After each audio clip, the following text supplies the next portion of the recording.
Hello friends, welcome back to my channel. Today I'll discuss about disease. तो disease के बारे में जानने से पहले हेल्थ किसे कहते हैं हम सीख लेते हैं. According to World Health Organization, health may be defined as a state of complete physical, mental, social well-being and not merely absence of disease or infirmity. यानी कि किसी भी इंसान का हम तभी स्वस्थ कह सकते हैं जब वो फिजिकल, मेंटल, सोशल और स्पिरिचुअल हर तरह से वो ठीक हो. तो चलिए हम अब पढ़ते हैं डिजीज के बारे में. डिजीज दो टाइप्स के होते हैं, communicable disease and non communicable disease. संक्रामक रोग और असंक्रामक रोग. जो बीमार किसी एक से दूसरे में जाते हैं उसे संक्रामक रोग कहते हैं और जो बीमार किसी एक से दूसरे में नहीं जाते हैं उसे असंक्रामक रोग कहते हैं. तो अब हम पढ़ेंगे संक्रामक रोग, communicable disease. The term communicable disease can be defined as an illness of infection nature which is transmitted from patient to another susceptible host, either directly or indirectly. तो communicable disease के भी कुछ टाइप होते हैं. Respiratory infection, arthropod borne infection, surface infections, intestinal infections, sexual transmitted disease. तो अगर आप इस लेसन को रट्टे मार के सीख रहे हैं और भूल रहे हैं तो रट्टे मारना छोड़ दीजिए और आसानी से सीखने के लिए मेरे इस वीडियो को इसकी टाइप्स को आसानी से याद रखने के लिए मैंने इस तरह लिख लिया. इधर मैंने टाइप्स ऑफ कम्युनिकेबल डिजीज लिखा जो क्या क्या है, respiratory infections, arthropod born infection, surface infection, intestinal infection, sexual transmitted disease. तो उसको याद रखने के लिए हम ऐसे सीख सकते हैं. राजीव और संजय इंदिरा जी के सॉन थे. जैसे कि हम सब जानते हैं कि राजीव गांधी और संजय गांधी जो है वो इंदिरा गांधी के बेटे थे. तो मैंने क्या लिख लिया, राजीव और संजय इंदिरा जी के सॉन थे.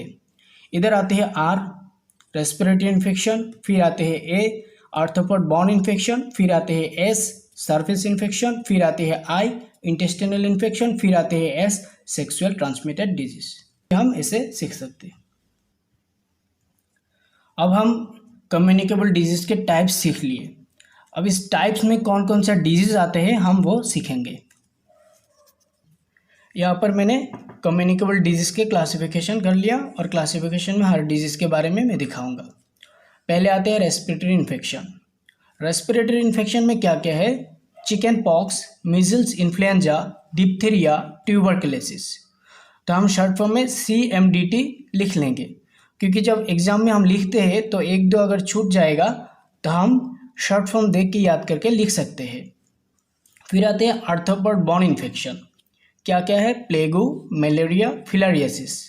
मैंने शॉर्ट फॉर्म में लिख लिया PMF. Surface infections, rabies, trachoma, tetanus, leprosy. Short form में मैंने लिख लिया RTTL. फिर आते हैं intestinal infections, poliomyelitis, hepatitis, cholera, typhoid, food poisoning, hookworm. मैंने शॉर्ट फॉर्म में क्या क्या लिख लिया, PHCTFH. फिर आते हैं sexual transmitted disease, syphilis, gonorrhoea, AIDS. Short form में लिख लिया SGA. तो इससे हम कम्युनिकेबल डिजीज की क्लासिफिकेशन और कम्युनिकेबल डिजीज कौन कौन सा है हम इससे आसानी से सीख सकते हैं. डिजीज कितने टाइप से और कम्युनिकेबल डिजीज के डेफिनेशन, कम्युनिकेबल डिजीज की क्लासिफिकेशन, कम्युनिकेबल डिजीज कौन कौन सा है वो तो सीख लिया. अभी हम हर एक डिजीज के बारे में सीखना पड़ेगा. तो डिजीज तो बहुत सारे हैं लेकिन यहाँ पर मैंने 3-4 ले लिया और वही 3-4 पे हम डिस्कस करेंगे. पहले मैंने ले लिया एड्स. फुल फॉर्म क्या होते हैं, एक्वायर्ड इम्यूनो डेफिशिएंसी सिंड्रोम. तो एड्स एक पार्टिकुलर डिजीज नहीं है, वो एक वायरस है जो बॉडी के इम्यून सिस्टम को ख़त्म कर देते हैं और हमारे बॉडी को इम्यून सिस्टम ही चलाता है. जब वो बॉडी के इम्यून सिस्टम को ख़त्म कर देते हैं तब हमारी बॉडी में बहुत सारे बीमार होते हैं. तब हम एड्स की causative agents, symptoms, mode of transmission, prevention और कंट्रोल सीखेंगे. Causative agents.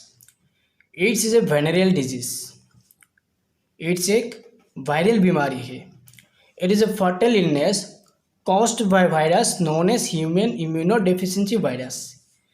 यह एक भयानक बीमारी है जो कि HIV वायरस के द्वारा होते हैं। सिम्टम्स यानी लक्षण। AIDS leads to breakdown of body's immune system. AIDS क्या करते हैं? बॉडी के इम्यून सिस्टम को ख़त्म कर देते हैं। It produces the life threatening एपोर्सोनिस्टिक्स।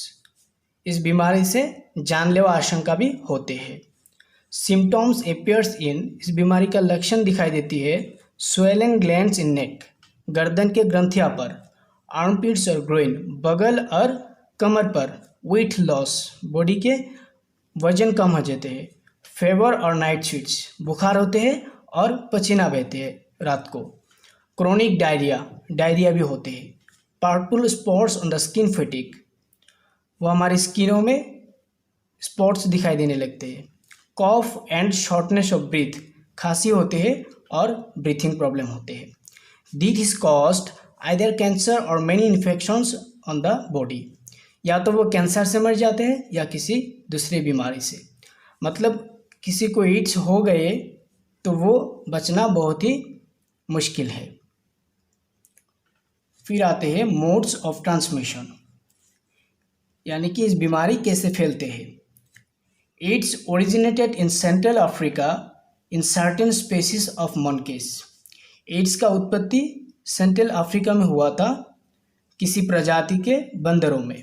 The virus then change and spread to human. बाद में वो वायरस इंसान के बॉडी में फैल गए। Transmitted through sexual contacts in both homosexuals and heterosexuals and oral sex. यौन संपर्क करने से भी इस बीमारी को फैलते हैं। Through the donation of tissue और ऑर्गन, अगर कोई टिश्यू या ऑर्गन डोनेट कर रहे हैं और उसके शरीर में एड्स पहले से है तो वो दूसरे में चला जाएगा। Through transfer of contaminated blood and blood products, ठीक ऐसे ही अगर कोई ब्लड को डोनेट कर रहे हैं और उसके बॉडी में एड्स है तो वो दूसरे में चला जाएगा। Transmitted from mother to foetus before और ड्यूरिंग बर्थ, माँ से बच्चे के ब्रोन में पहुँच जाते हैं, या तो जन्म देने से पहले या तो जन्म देते वक्त। By using contaminated needles and syringe, अगर हम नीडल्स या सिरिंज किसी एड्स पेशेंट पर यूज़ किया और वही नीडल्स और वही सिरिंज किसी दूसरे में यूज़ किया तो वो एड्स पेशेंट से दूसरे में चला जाएगा। फिर आते हैं प्रिवेंशन और कंट्रोल। इस बीमारी को हम कैसे कंट्रोल कर सकते हैं। Donors blood and products should be tested for AIDS virus. अगर कोई ब्लड या टिश्यू या ऑर्गन या प्लाज्मा डोनेट कर रहे हैं तो उसको पहले एड्स वायरस टेस्ट करना बहुत ही ज़रूरी है। अवॉइड प्रोस्टिट्यूशन, प्रोस्टिट्यूशन को हम बिल्कुल अवॉइड करना चाहिए, यानी कि प्रोस्टिट्यूशन में नहीं जाना चाहिए। Use condom is the best protection method during sex intercourse. यौन संपर्क करते वक्त कंडोम यूज़ करना बहुत ही अच्छा है। By using disposable and syringes, जो सीरीज हम यूज़ करते हैं वो एक बार ही यूज़ करना चाहिए। Strict sterilization method should be followed in hospitals and clinics. अस्पताल और क्लिनिक में स्टेरिलाइजेशन मेथड होना बहुत ही ज़रूरी है।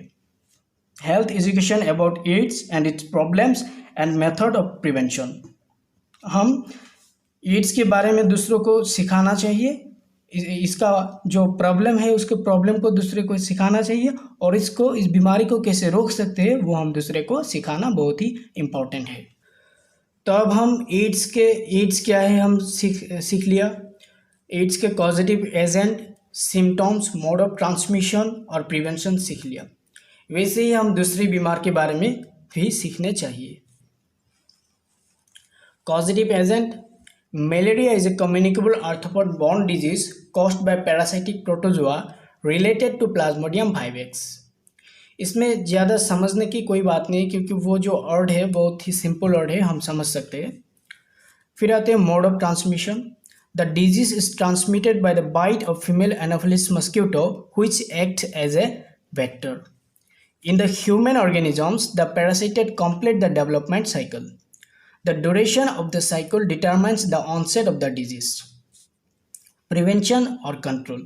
Mosquitoes should be controlled by spraying DDT, immediate notification to health authorities, early diagnosis through examination of blood smear, prevention of mosquitoes bites by using mosquito nets, treatment with antimalarial drugs like quinone and chloroquine, health education about proper drainage, elimination of mosquito breeding places surrounding the house.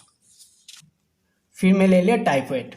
Causative agent typhoid fever caused by Salmonella typhi, and paratyphoid is caused by Salmonella paratyphi ABC. Symptoms in the first week include nausea, vomiting, diarrhea or constipation, cough, headache, sore throat, trembling, weakness, weight loss, enlargement of spleen. The incubation period is usually 14 days, but many range from 5 to 20 days. फिर आते हैं mode of transmission. It is spread from the feces to the mouth through contaminated food and water. Transmission of flies is also possible in epidemic areas. It is spread through contact with infected persons. फिर आते हैं prevention and control. Control by safe water supply and the safe dispose of sewage. Purification and chlorination of public, disinfection of urine and stools. Treatment with drug like chloramphenicol. Immunization with TB vaccine. अब मैं ले लिया tuberculosis. Causative agent tuberculosis is a communicable chronic infections disease caused by Mycobacterium tuberculosis. These organisms are widely distributed in nature. These are non-motile acid-fast landarods. It is a gram-positive organism. तो अगर किसी exam में वो 1 marks या 2 marks के question आते हैं tuberculosis के बारे में, तो इतना लिखना जरूरी नहीं है. तब हम कॉजेटिव एजेंट सिर्फ माइकोबैक्टीरियम ट्यूबरकुलोसिस लिखेंगे. लेकिन अगर 8 मार्क्स का क्वेश्चन आता है या 6 मार्क्स का क्वेश्चन आता है एग्जाम में ट्यूबरकुलोसिस के बारे में, तो हम पूरा लिखना बहुत ही जरूरी है. फिर आते हैं symptoms. Tuberculosis attacks to person between 15 to 35 years of age. Enlargement lymph glands, pyrexia, night sweats, loss of weight and appetite and chronic cough, pain in the chest and upper back, pale waxy skin, hoarse voice, etc. Mode of transmission by living with someone who has the disease. The disease is mostly spread by inhalation, droplet infection and droplet nuclei. Flies may transmit the infection from sputum of the diseased person by drinking unboiled milk of an infected cow, or control by providing sufficient nutrition, good ventilated housing and health education.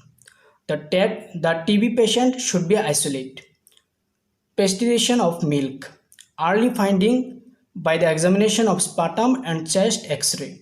By treatment with INH and streptomycin. Immunization with BCG vaccine to infants of 9-month age. It is usually given to all children below the age of 15 years. तो अब हम यही 3-4 बीमार के बारे में तो सीख लिया, लेकिन हम हर एक बीमार के बारे में सीखना है. तो रट्टे मार के मत सीखे, वो पहले पढ़िए, समझिए और उसको प्रैक्टिकली कीजिए. जो बीमारी है आपके पास, किसी एड्स का या टाइफाइड का, मलेरिया का, उसको देखिए कि उसका वो सिम्टम्स क्या है, उसको डॉक्टर ने कैसा ट्रीटमेंट कर रहा है, उसको आप प्रैक्टिकली देखिए. तो आपको समझ में आ जाएगा कि कौन सा बीमार कैसे हो रहा है और उसको ट्रीटमेंट कैसे कर रहे हैं. इसीलिए हमारी मेडिकल कोर्स में जितना हमारे कोर्स है उतना ही प्रैक्टिकल है. तो प्रैक्टिकली समझिए और अपने मार के मत. Friends, I am not a teacher, I am also a student. At the first, I had to difficulty to learning the lessons. Then I started learning that way. Then I thought, why I am not sharing this with everyone? Maybe someone will benefit. That's why I shared with you. If you like it, then share it on others. Thanks a lot for watching my video.